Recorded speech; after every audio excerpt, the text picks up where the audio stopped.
Voilà, bienvenue donc à notre émission. Donc, Jacques Roger, sur Funéraire Radio, nous recevons aujourd'hui donc l'ancien ministre de l'économie et des finances et le président donc de la commission économique, finances et plan de l'Assemblée nationale du groupe parlementaire RPG Attention, monsieur le docteur Ousmane Kaba.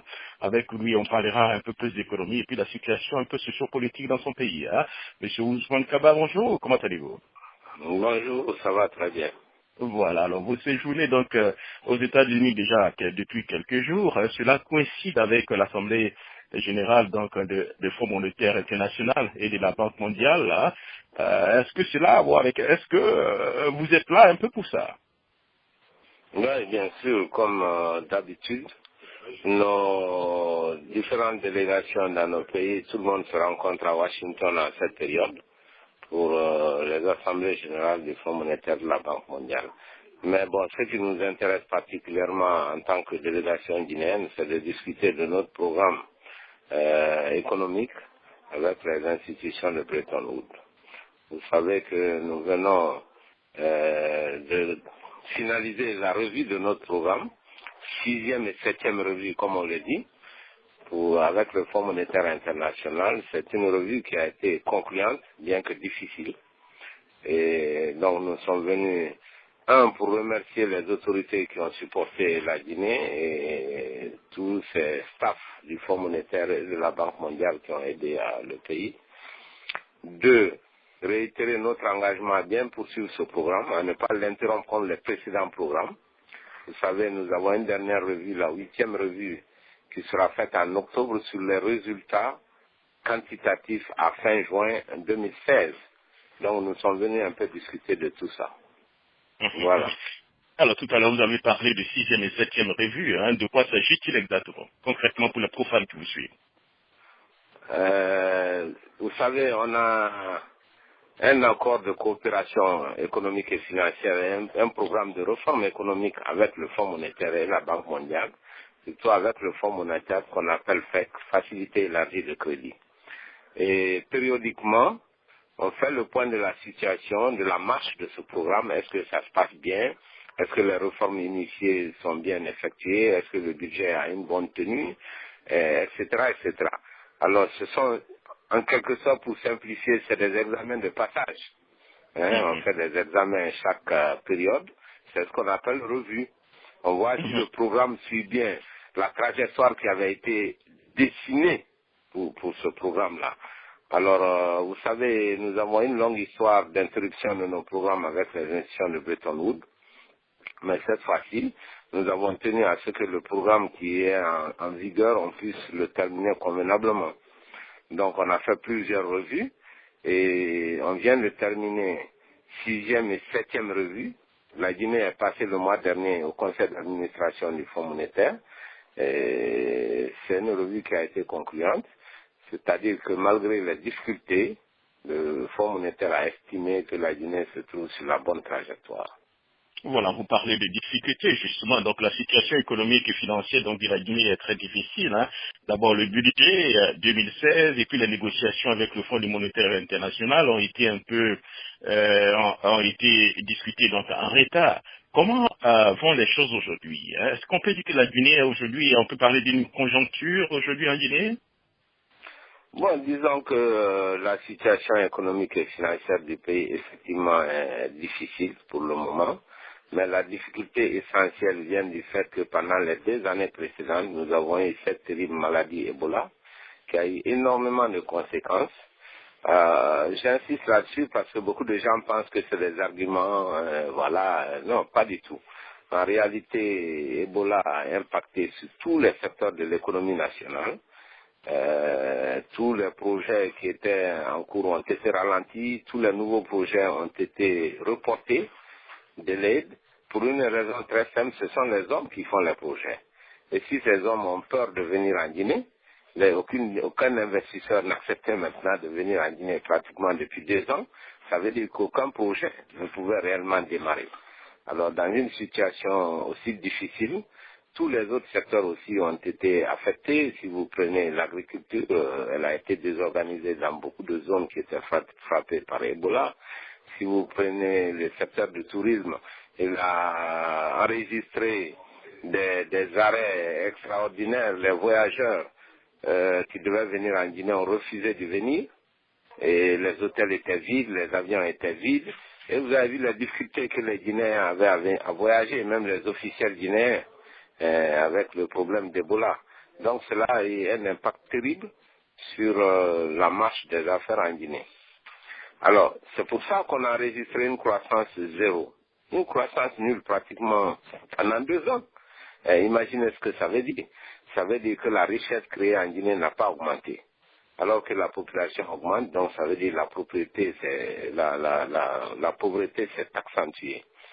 Alors en 2016, nous estimons que l'économie va repartir, en tout cas c'est l'avis des experts de Washington, puisqu'on a une croissance prévue de 4% en 2016. Je rappelle que la croissance de la population est de 3%. Donc, ça veut dire que nous allons commencer à renverser la tendance. Ce n'est pas suffisant pour sortir la Guinée de la pauvreté, mais déjà on va dans le bon sens. Donc voilà un peu pourquoi la situation est si difficile même cette année. Bon, cette année la conjoncture est devenue extrêmement compliquée parce que comme je l'ai dit, la croissance n'est pas encore repartie vigoureusement, les importations ne sont pas très fortes, donc les recettes douanières ne sont pas fortes, et vous savez, nous avons un pays où la fiscalité n'est pas très développée, donc l'État a quelques problèmes de ressources.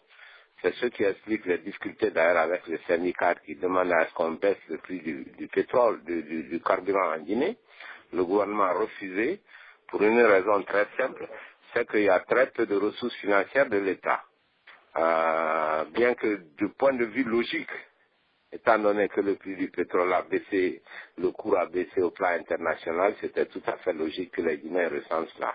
Mais malheureusement, la structure de la fiscalité ne permet pas parce que c'est l'une des ressources les plus importantes de l'État pour ne pas mettre en péril le programme d'investissement. Donc aujourd'hui, nous avons une croissance très faible, la reprise n'est pas forte. Malheureusement, aujourd'hui encore, nous avons les réserves de change qui sont épuisées, ce qui a fait monter le cours du dollar et le cours de l'euro. Donc nous avons des risques d'inflation importés.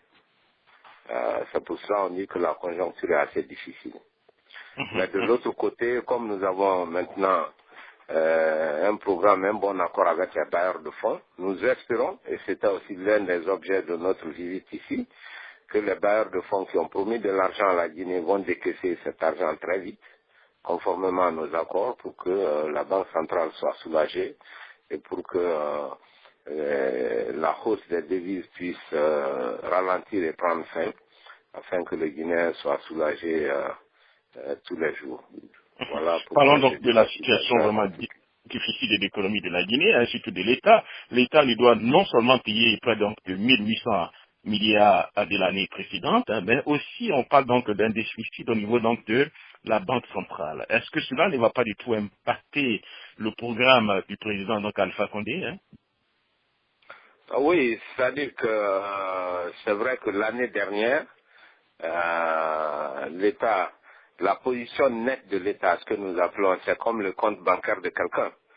Si vous prenez une personne qui a son compte bancaire à la Citibank ou à la Chase et qu'il soit en rouge, voilà, il est débiteur à la banque.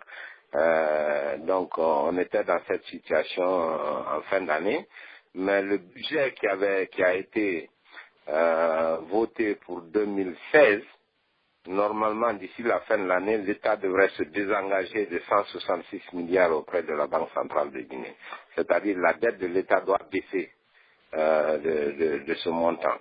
Non seulement l'État ne doit pas s'endetter, mais doit même rembourser une partie de sa dette en 2016.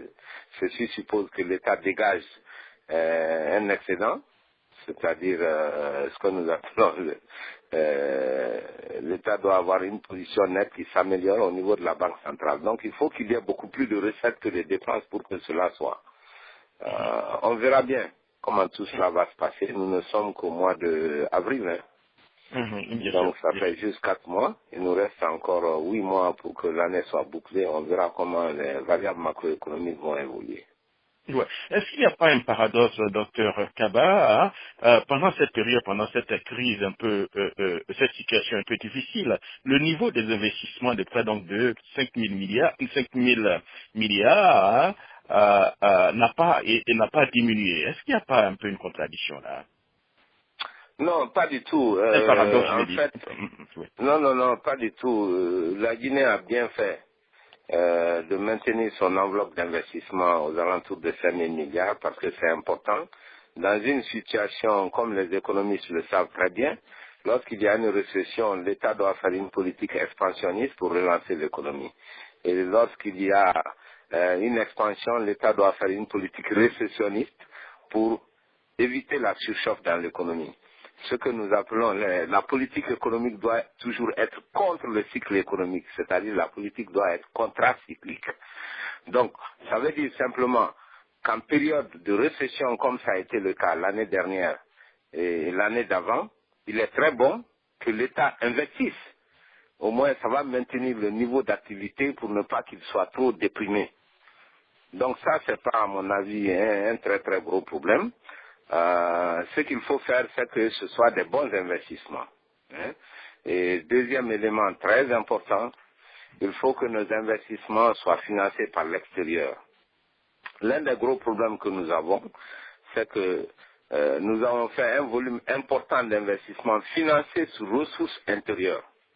Là, ça pose problème.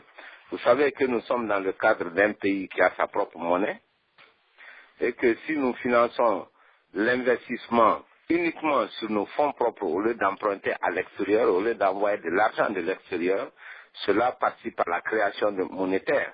Et quand il y a trop de monnaie, cela crée l'inflation. Et c'est ce que nous appelons la menace sur la stabilité macroéconomique.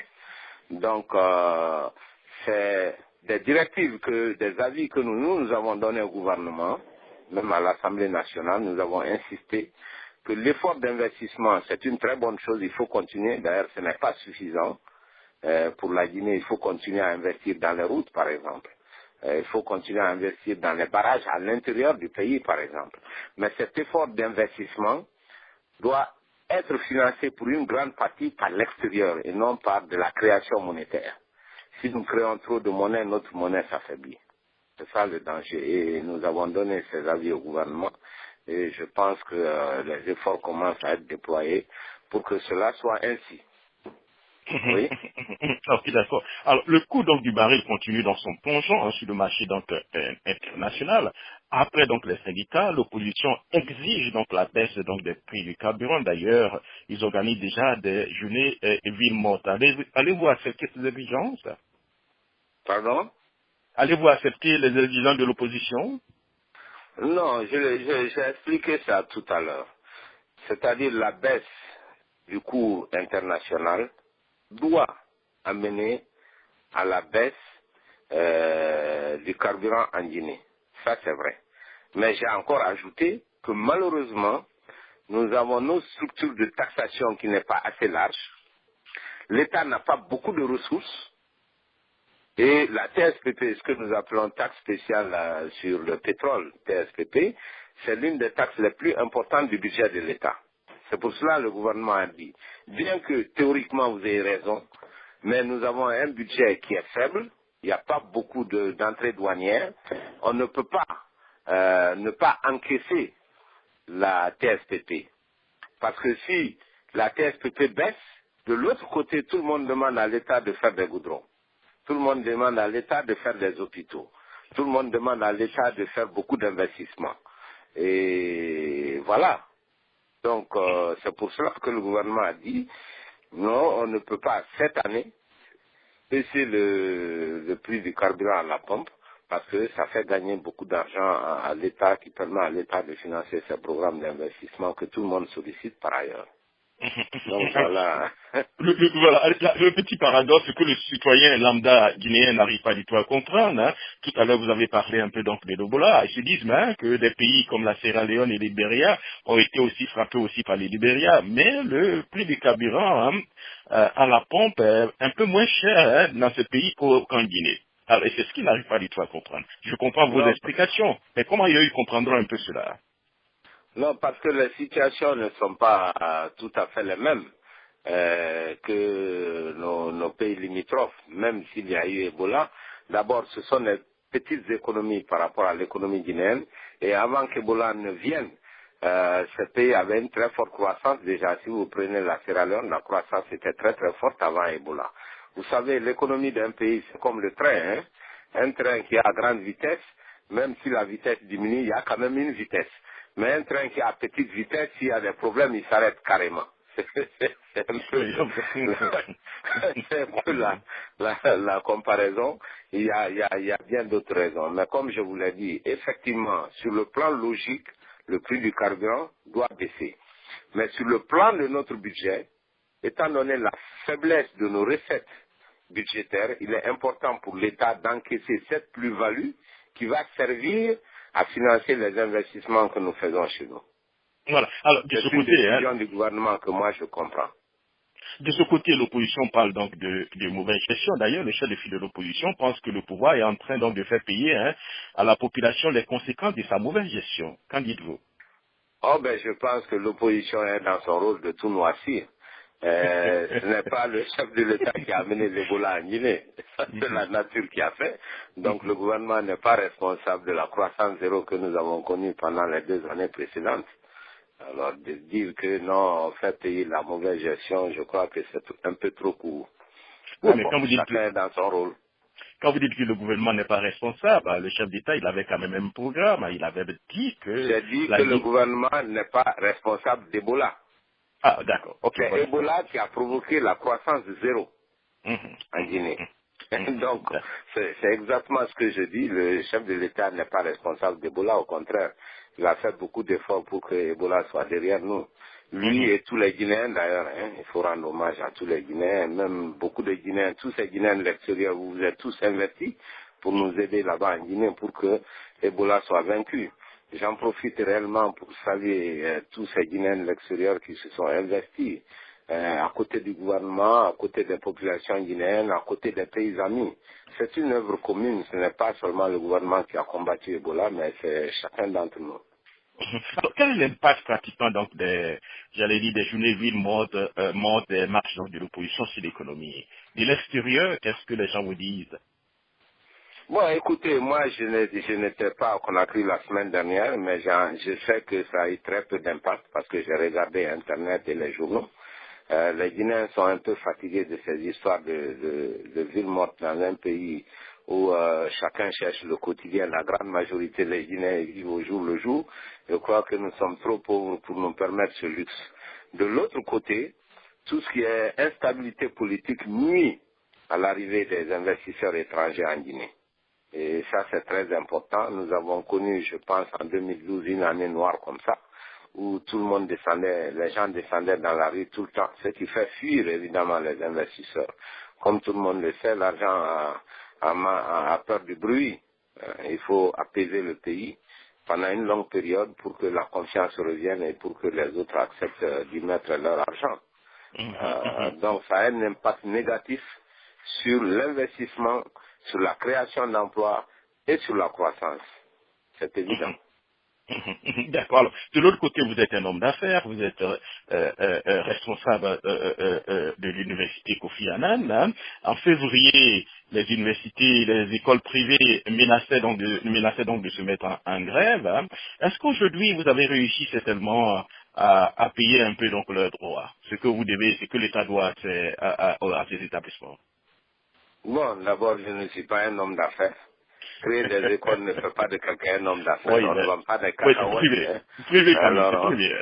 non, on s'investit dans un secteur qui est porteur de l'avenir de la Guinée. Vous savez, je l'ai dit la dernière fois à l'Assemblée nationale et je l'ai dit lors de ces grèves pour rappeler à tout le monde, à tous les Guinéens, gouvernants et gouvernés, que l'avenir d'un pays c'est dans l'éducation et nulle part ailleurs. Si les ressources naturelles faisaient l'avenir d'un pays, on serait déjà parmi les pays les plus développés. Qu'est-ce qui nous a manqué? C'est les capacités humaines, c'est les ressources humaines. Donc je voudrais vraiment qu'on approche l'éducation avec un peu plus de respect pour tous les Guinéens si on veut que notre pays aille de l'avant. Ceci dit, c'est exactement dans la même logique que je me suis investi en Guinée. Les universités privées, il y a eu beaucoup de difficultés parce qu'elles n'étaient pas payées depuis plus d'1 an. Et je rappelle que le coût de scolarité des étudiants qui vont dans les universités privées en Guinée est de $500 en moyenne par an. Puisque vous êtes aux États-Unis ici, je répète, le coût moyen payé par l'État pour un étudiant qui va à l'université privée en Guinée est de $500. Ok. Je laisse votre cerveau faire la comparaison avec ce que vous vivez ici. $20 000, $15 000, $50 000. Je parle bien de $500. $500, oui, je Voilà. suis. Alors, Ok, d'accord. le coût est très bas, mais en même temps, chacun d'entre vous, et vous avez raison, vous réclamez que les étudiants que nous formons soient compétitifs au niveau international. C'est très important. Lorsque je parle de compétitivité pour les étudiants, ce n'est pas seulement sur la place de New York, mais quand un étudiant qui sort de chez nous veut travailler dans une banque et qu'il passe un test, il passe le test avec les étudiants guinéens venus de New York, de Paris, de Londres, de Rabat, de Dakar. C'est ça. Donc, déjà, un test dans une banque à Conakry, c'est un test où on exige de nous un niveau international. Le marché international, ce n'est pas sur la place de Paris ou de Londres seulement, c'est même sur la place de Conakry. Et c'est ce que nous essayons de faire, malgré les maigres moyens. Ça, c'est le premier point. Le deuxième point, il faut le savoir, l'éducation en Guinée, tout cycle confondu, je dis bien tout cycle confondu, c'est-à-dire primaire, secondaire, supérieur, professionnel, ne dépasse pas 13% du budget. Cette année, c'est 13%. Il y a 2 ans, c'était 11%. C'est un niveau très faible par rapport aux autres pays de la sous-région. Au Sénégal, l'éducation absorbe 40% du budget. En Guinée, c'est 13%. Ça veut dire que la Guinée, en tant que nation, nous faisons très peu pour l'éducation de nos enfants en Guinée. Très peu. Cela est En dû à tant que quoi? nation. Vous voulez dire qu'il n'y a pas ici de volonté pour... Oui. Voilà. Ceci dit, il est important également de noter que ça, ce n'est pas seulement un problème du professeur Alpha Condé et de son régime. C'est quelque chose qui vient de très loin. Ça veut dire que l'éducation n'est pas une priorité en Guinée depuis 20-25 ans. Donc on essaie d'en faire. Et il se trouve que ce que l'État paye pour que les universités puissent marcher, il n'y a aucune subvention, l'État ne fait que payer les frais de scolarité des étudiants. Ce sont ces montants qui étaient en retard depuis plus d'1 an. C'est impossible de fonctionner. C'est pour ça que les universités privées ont dit à l'État, écoutez, si vous ne payez pas, ça veut dire que vous nous ordonnez indirectement de fermer les universités et c'est ce qu'on va faire. Voilà ce qui s'est passé. Vous ne vous Étant trouvez pas... donné maintenant, heureusement, moi je suis de la majorité présidentielle côte and côte, ayant vu les choses comment elles allaient se dégrader, et étant conscient qu'on était en train de faire la revue du programme économique, donc nous nous sommes mis d'accord d'attendre la fin du mois de mars, c'est-à-dire après la revue du programme avec les institutions de Bretton Woods pour réclamer les frais de scolarité à l'État. Et c'est ce qui est fait. J'espère que ce mois, l'État va commencer à faire des efforts vis-à-vis des universités privées. Voilà un peu la réponse à votre question. Voilà pour la dernière question par rapport certainement à l'éducation. Hein. La Guinée est l'un des rares pays en Afrique de l'Ouest où il y a à peu près des dizaines et des dizaines d'universités. Hein. Généralement aussi, ces universités forment quand même des étudiants au rabais. Est-ce que vous pensez que le moment n'est pas venu pour réglementer tout ça, docteur Kabara? Bon, d'abord, vous avez pas mal de problèmes dans votre assertion. Ah bon? Parce que quand vous dites qu'il y a des dizaines et des dizaines d'universités, je suis d'accord avec vous, tout le monde le déplore. Mais en réalité, même s'il y a 39 universités, il n'y a pas plus d'une dizaine qui marchent réellement. C'est ça la vérité. Hein, il n'y a pas plus d'une dizaine qui marchent réellement. Alors, deuxième chose, vous dites que les universités privées forment très mal. Ça, c'est votre jugement, mais je peux vous dire que nous formons mieux que les universités publiques. Puisqu'en Guinée, tout le monde critique les universités privées, sauf que personne n'accepte d'envoyer son enfant dans les universités publiques. Tout le monde veut s'envoyer dans les universités privées. Et je peux vous dire que les universités privées en Guinée ont fait beaucoup de progrès. Hein. Et d'ailleurs, nous avons de très bons professeurs qui viennent de tous les pays. Et chaque fois, nous avons des jeunes Guinéens qui sont surdiplômés, qui ont beaucoup de bons diplômes à l'extérieur, qui rentrent en Guinée et qui acceptent, souvent pour une poignée de pain, parce que les universités guinéennes ne sont pas riches, qui acceptent d'enseigner en Guinée. J'ai beaucoup de jeunes Guinéens venant des États-Unis qui donnent des cours là-bas, beaucoup de Français, enfin beaucoup de Guinéens qui viennent de France, etc., etc. Donc le niveau n'est pas aussi bas que vous le dites. Et le problème n'est pas au niveau de l'université. Malheureusement, le problème en Guinée, le problème de niveau vient de très loin. C'est au niveau du cycle primaire que le problème se pose. Alors, ça commence là-bas.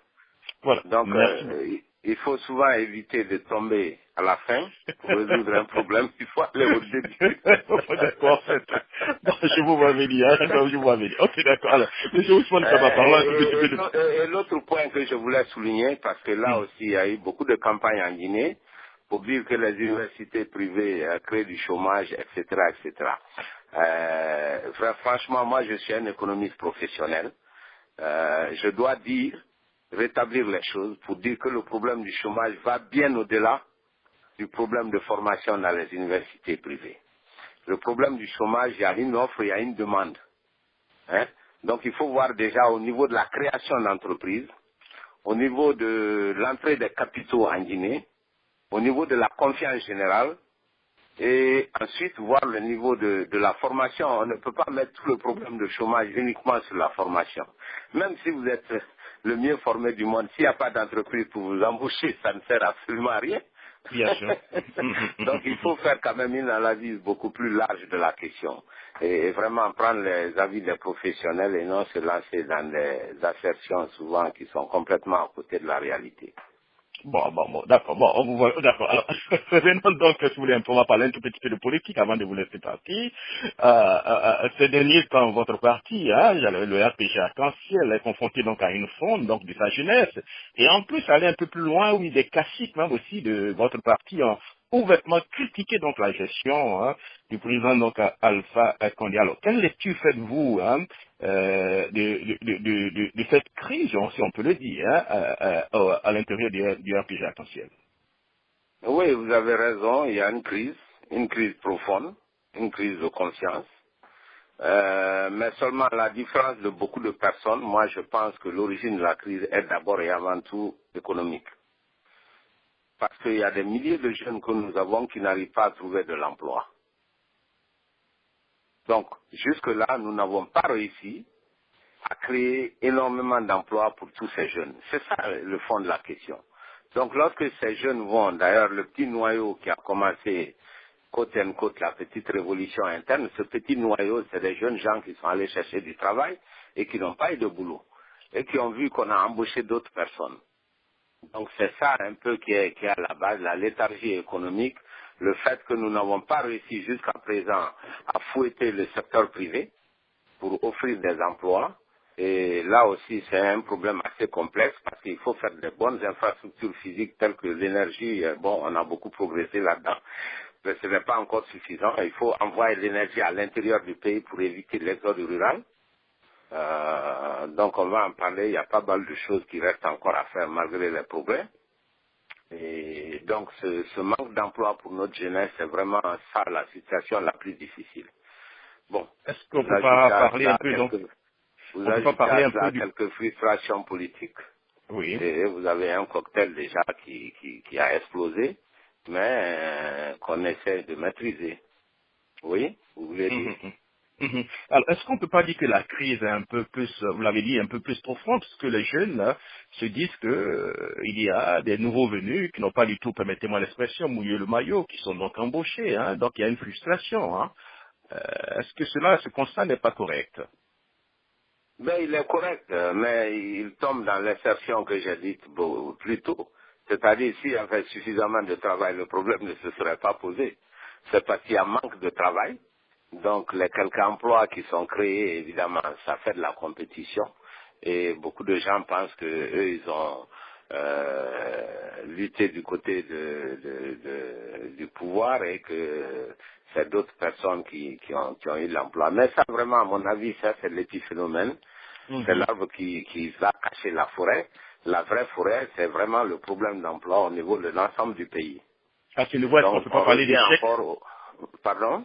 On ne peut pas parler d'échec du programme du président Alpha Condé si jusqu'à présent les jeunes n'ont pas encore d'emploi. On peut parler d'échec?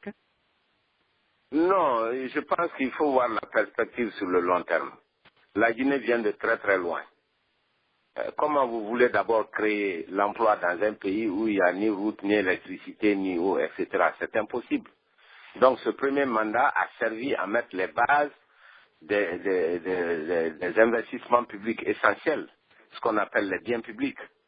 Et vous avez vu, on a fait des progrès dans le domaine des routes, on a fait des progrès beaucoup dans le domaine de l'électricité, qui était un obstacle infranchissable pour beaucoup de Guinéens. Mais là encore, je dis moi que ce n'est pas fini. Il faut faire l'électricité en forêt, il faut faire l'électricité en Haute-Guinée pour éviter que tous ces gens-là viennent encore gonfler à Conakry. Et de toute façon, si on veut développer l'agriculture, qui est le plus grand secteur créateur d'emplois en Guinée, puisque ça absorbe la majorité de la population guinéenne, il faut qu'il y ait l'électricité dans les zones de production pour qu'on puisse mettre plus tard des agro-industries et fouetter la croissance économique comme en Côte d'Ivoire. Actuellement, la croissance en Côte d'Ivoire est tirée par l'agro-industrie. Il y a l'avantage non seulement de créer de l'emploi dans les usines, mais de créer beaucoup d'emplois en amont au niveau de l'agriculture. Les produits agricoles auront un débouché immédiat pour la transformation de ces produits qui vont aller à la conquête des marchés extérieurs. Donc il y a vraiment un travail de fond qui a à faire, mais c'est un travail qui a débuté. Voilà, ce n'est pas la faute du professeur Alpha Condé s'il n'y avait aucun courant en Guinée, s'il n'y avait pas d'eau, d'électricité toutes ces années. Donc c'est un travail de longue haleine. Continuons à mettre les infrastructures, mais surtout travaillons aussi sur l'environnement économique pour que le secteur privé puisse vraiment retrouver de la vigueur. Et ça, c'est quelque chose d'important. Je reviens très très souvent là-dessus. Malheureusement, en Guinée, on n'aime pas beaucoup le secteur privé. On n'aime pas le secteur privé. Pourquoi vous dites cela? Ben, je dis cela parce que je vois un certain nombre de comportements où des gens sont toujours prêts à critiquer le secteur privé. Vous-même, vous en êtes pris tout de suite aux universités privées. C'est un exemple type du Guinéen. Alors que vous êtes dans un pays où toutes les bonnes universités sont privées. Que ce soit Harvard, que ce soit Princeton, que ce soit Columbia. Toutes les grandes universités américaines, les meilleures, sont toujours privées. Mais dans notre mentalité de Guinéen, le privé, ça sonne toujours quelqu'un qui escroque l'État. Or, c'est le privé qui construit la nation, ce n'est pas le public. On est en train de parler d'emploi. Lorsque l'État a fini de mettre ses 100 000 fonctionnaires, c'est fini. Il n'y a plus d'emploi. L'État ne peut pas en créer. Alors, qui va créer des emplois? C'est le secteur privé. Mais si le secteur privé est ballonné et maltraité par tout le monde, Guinéen, l'intérieur, de l'extérieur, les intellectuels comme les illettrés, ça c'est typiquement guinéen, ça vient de notre histoire. On n'aime pas le privé. Alors, ça devient difficile. Moi, je suis en Guinée, ça fait 30 ans. Tous les programmes d'ajustement ont toujours dit que bon, il faut que le secteur privé se développe, mais dans la vie de tous les jours, le secteur privé guinéen a toujours été étranglé. Alors, je vous donne un exemple pratique. Je vous explique. Oui. Une petite et moyenne entreprise, pour se développer, prenons les petites entreprises qui ont fait l'effet tournante en Guinée pour être encore plus pratiques. Ces entreprises ont construit des maisons, des trucs et machins, dans toutes les régions. Les postes de police, les postes de gendarmerie, les stades, beaucoup de choses. Mais c'est des petites entreprises qui ont préfinancé et qui ont embauché 2, 3 ingénieurs, 5 travailleurs dans les bureaux. Aujourd'hui, ces entreprises ne sont pas payées depuis plus d'1 an. Alors, au moment où on va payer ces entreprises, les entreprises ont déjà disparu. Parce que les promoteurs ne peuvent pas continuer à payer des salaires sur les 10, 15 personnes qu'ils emploient. Ça n'a rien à voir. Donc, l'État lui-même par sa politique d'arriéré vis-à-vis du secteur privé, l'État carrément assassine les entreprises privées. Voilà ce qui se passe. Ça, c'est un exemple, par exemple. Mais ce n'est pas l'État seulement. Même vous, le journaliste, vous n'aimez pas le privé. Ah bon, nous aimons bien le privé, puisque nous sommes dans le privé. Donc, nous Oui, sommes aussi dans le vous privé. aimez le privé ici, mais pas chez vous. Bon, d'accord. Bon, voilà. La manière dont vous avez parlé des universités privées, ça m'a fait Bon, piquer. Je dis, voilà, enfin, il bon. est typiquement guinéen. Au lieu de féliciter les gens qui ont mis leur Non, je argent, parlais des qui forment des universitaires de milliers de façon générale. personnes, Hein. vous les attaquez. Non, je parlais des universités de façon générale, que ce soit le Vous, privé ou le public. Hein. Bon, d'accord, je vous comprends. vous Alors, savez, on va... c'est juste une question de culture. La Mhm. culture, on n'en a même pas conscience. Nous sommes comme ça. Parce que quelque chose qui dure plus de 30 ans, ça devient culturel. Ça rentre en Mhm. nous, et puis on ne se rend même pas compte de ce qu'on fait ou ce qu'on dit. Alors, moi, j'aime bien le privé. Alors, bon, parlons un peu de démocratie. Hein. Parlons un peu donc de démocratie dans votre pays. Le chef de file de l'opposition, M. Selou, hein, avait toujours critiqué le manque de démocratie, selon lui, du président donc, Alpha Condé. Aujourd'hui, hein, au RPG Arc-en-Ciel, on peut critiquer le parti des dirigeants hein, sans que le ciel ne vous tombe sur la tête. Au niveau donc de l'UFDG, après les critiques de Baouri et certaines personnes, là, ils ont été exclus hein, donc, du parti. Est-ce qu'aujourd'hui, on peut dire qu'il y a un manque de démocratie au sein de l'opposition et surtout à l'UFDG? Ben, tirez vous-même la conclusion. Bon, Dans la je vais entendre majorité cela de vous. présidentielle, on fait la fraude, il y a beaucoup de fraudeurs, tout le monde en parle, mais il n'y a pas de problème. Mais pour les gens d'en face, dès que quelqu'un dit non, il ne faut pas faire ceci, ça devient dramatique. Et il y a les exclusions, il y a les violences jusqu'à des morts. Ouais. Donc la démocratie n'est pas toujours là où on pense qu'elle se trouve.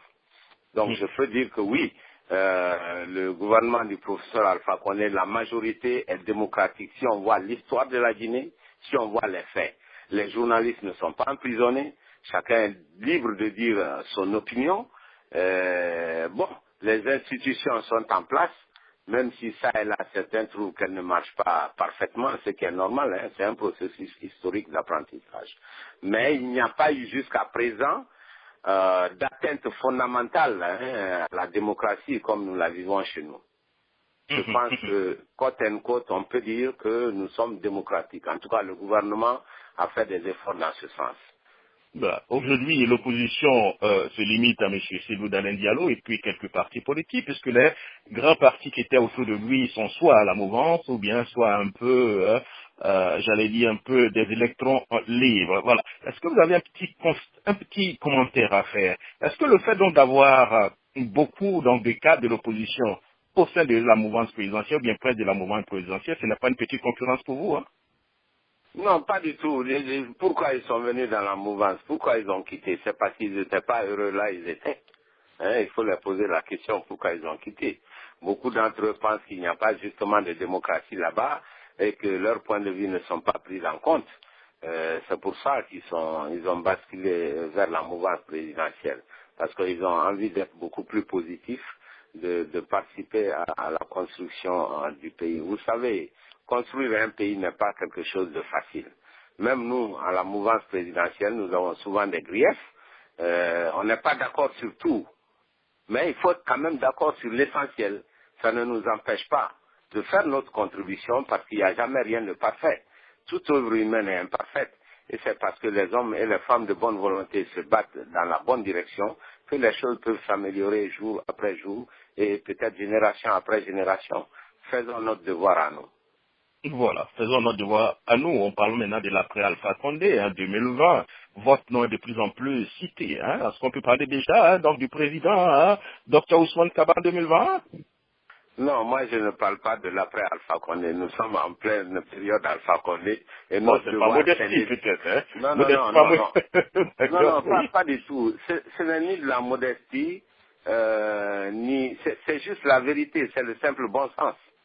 Hein, nous sommes en 2016. Faisons tout pour que ce mandat-là soit un mandat satisfaisant pour le peuple de Guinée. Et puis, en ce moment, on verra. Moi, particulièrement, l'ambition ne me dévore pas du tout. Hein. Ça, je peux vous rassurer déjà. Mhm. Candidat ou pas, ça me dit absolument rien. Tout dépend du peuple de Guinée. Je ne suis pas du tout obsédé par ça. Ce que je sais, c'est que chaque Guinéen doit apporter ce qu'il peut pour que le présent soit bien. Si le présent est bien, l'avenir sera meilleur. Mais si nous nous précipitons pour saboter le présent, l'avenir ne sera pas du tout radieux, il ne sera pas ce que nous croyons qu'il sera. Faisons Voilà tout pour maintenir un pays en paix, pour maintenir un pays qui marche, et puis chaque temps a sa chose et chaque chose a son temps. Voilà, mais vous entendez de plus en plus, là, au sein du RPG Arc-en-Ciel, le nom de monsieur, du docteur Ousmane Kaba. Ça aussi, vous l'avez entendu, n'est-ce pas? Écoutez, ce n'est pas seulement mon nom, c'est le nom de toutes les personnes dont on pense qu'elles sont capables. Lorsqu'on rentre dans un second mandat, et ce n'est même pas en Guinée seulement, c'est dans le monde entier, les gens font ce qu'on appelle des guesses. Hein, chacun guesse, hein, comme ça se passe ici d'ailleurs avec Obama, qui va le remplacer. C'est le jeu favori des Guinéens comme des Américains, comme du monde entier. Hein. C'est tout à fait naturel ça. Mais ça ne veut pas dire grand-chose. Moi je vous dis, ce qui m'intéresse, c'est que ce que nous faisons soit bien fait aujourd'hui. Voilà. Et quand on arrivera en 2020, on verra ce qui va se passer. On verra les intentions des uns et des autres. Mais moi, en ce qui me concerne, je ne suis pas dévoré par cette ambition. Par cette ambition. Mais pourquoi la Guinée n'arrive pas du tout à honorer ses engagements, à organiser des élections à temps? Qu'est-ce qui se passe? Jamais les élections étaient organisées à temps en Guinée. Hein? Ah bon, vous pensez? On Bien vient sûr, de oui. sortir d'une élection en 2015 qui a été organisée à temps. Non, Et vous c'était êtes en pas train ça. de me C'était dire au moins qu'on organise jamais des à années temps. après. Hein? Voilà, bon. Oui, bon, pour les élections présidentielles, d'accord. Oui, bon, d'accord, voilà. Je veux On vient parler de des suivre élections. l'élection 2015 à la date prévue. Bon, je parle plutôt des élections législatives, communales. Voilà, pourquoi ces élections tardent, hein? Puisque vous me dites qu'on n'a jamais pu organiser à temps, alors qu'on vient de le faire, parce qu'il faut s'améliorer. Nous avons mis une CENI. Vous savez, la Guinée a fait un choix de CENI qui nous porte préjudice aujourd'hui. Lorsqu'il était question de créer la CENI, on a demandé au monde politique de quelle CENI nous voulons. Est-ce que nous voulons d'une CENI formée de technocrates ou bien nous voulons d'une CENI formée des envoyés des partis politiques, autrement dit une CENI politique. Malheureusement, la Ça a Guinée, été la le classe souhait du politique président de Alpha Condé l'époque, dans l'opposition. Hein? Ça a été le souhait du président. attendez, la Guinée à l'époque a choisi la CENI politique, où c'est le parti politique qui envoie les commissaires. Donc notre CENI a passé beaucoup de temps dans des querelles politiciennes, chacun renvoyant les revendications de son parti, au lieu de s'occuper du travail proprement dit. Et nous traînons encore ce défaut congénital, je dirais, de la naissance de la CENI avec nous. C'est ce qui explique souvent des retards, techniquement les choses ne sont jamais prêtes, etc., etc. Bon, ceci dit, c'est, comme je le dis souvent, c'est un processus d'apprentissage. On s'améliore chaque année. Voilà, La ça m'améliore. démocratie ne vient pas du jour au lendemain. Merci beaucoup, Merci beaucoup, docteur Ousmane Kaba. Avant de vous laisser partir, votre mot d'espoir pour cette diaspora africaine en général et guinéenne qui vous écoute. Bon, écoutez, moi-même, je fais partie de la diaspora et je pense que nous devons, la Guinée en tout cas, doit profiter de sa diaspora. C'est une diaspora qui est expérimentée, qui est bien éduquée et qui peut nous envoyer pas mal d'investisseurs. Il nous envoie des investisseurs, il nous envoie des expertises et je crois que c'est tout bénéfice pour nous. Et en plus, ils envoient leur épargne. Donc, travaillons avec cette diaspora, organisons-nous pour que l'action de la diaspora sur le développement économique soit une action beaucoup plus efficace que ça n'a été par le passé. Qui a beaucoup d'efforts à faire pour organiser cette diaspora pour que l'action soit beaucoup plus efficace. Réfléchissons-y et en ce qui me concerne, nous sommes très ouverts à tout ce qui peut faciliter les bonnes actions de la diaspora envers la Guinée. Mais c'est une très bonne chose. Moi, chaque fois que je viens aux États-Unis ou en France, je suis très content. Parce que je vois que les jeunes de la première génération, ceux de la seconde génération ont fait de très brillantes études ici. C'est une très bonne chose. C'est une très bonne chose. Chaque fois que je vois des jeunes qui sont diplômés des grandes universités ici aux États-Unis, je dis tant mieux. Voilà un grand plus pour la Guinée. Faisons de telle sorte que nos enfants, quand ils sont tout petits, ils soient habitués à la Guinée pour que nous ayons la chance de les récupérer un jour. Voilà. Sur ce, docteur Ousmane Kaba, je vous remercie et surtout, portez-vous bien. Au revoir. Bon retour. Merci beaucoup. Merci. Alors, c'était donc le docteur Ousmane Kaba. Merci et au revoir.